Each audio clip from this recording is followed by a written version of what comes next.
السلام علیکم ورحمۃ اللہ وبرکاتہ۔ آپ دیکھ رہے ہیں ہمارا چینل وظائف کا خزانہ اور میں محمد ساجد علی خان۔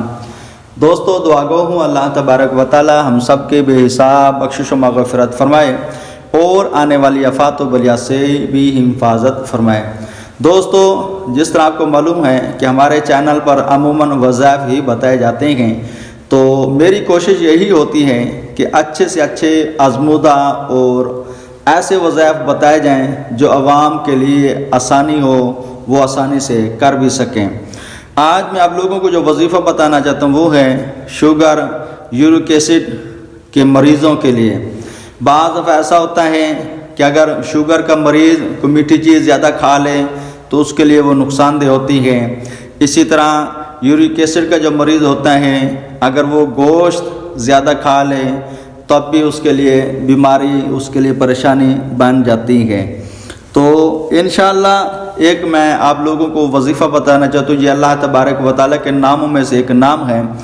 آپ اس کو جو کھانا کھائیں اس کے ساتھ اس وظیفے کو پڑھیں، اس اسم کو پڑھیں، تو انشاءاللہ اس کھانے کے اندر جو موذی اثرات ہوں گے، جو آپ لوگوں کی صحت کے لیے نقصان دہ ہیں، وہ انشاءاللہ اس عمل کی برکت سے ختم ہو جائیں گے اور وہ کھانا آپ لوگوں کو نقصان نہیں دے گا۔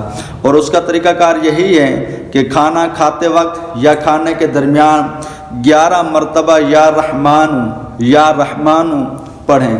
اگر ہو سکے، اب آپ کو پتہ ہے کہ یہ کھانا میں کھا رہا ہوں تو یہ مجھے نقصان دے سکتا ہے، تو پہلے آپ 3 مرتبہ درود پاک پڑھیں، پھر 11 مرتبہ یا رحمان، پھر 3 مرتبہ درود پاک پڑھ کر اس کو ختم کر دیں، پھر کھانا شروع کریں، اور اس کے بعد درمیان میں پھر اس کو 11 مرتبہ پڑھ لیں وقفے سے، یعنی ہر لقمہ جیسے ختم کیا 1 مرتبہ یا رحمان پڑھ لیں، اور جب کھانا کھا چکے ہیں پھر اس کو 11 مرتبہ پڑھ لیں، اول آخر 3 درود پاک کے ساتھ۔ تو اس عمل کو اگر آپ کرتے رہیں گے تو انشاءاللہ شوگر کے مریضوں کے لیے بھی زبردست رہے گا، یورک ایسڈ کے جو مریض ہیں ان کے لیے بھی یہ بہت ہی اچھا رہے گا۔ السلام علیکم ورحمۃ اللہ وبرکاتہ۔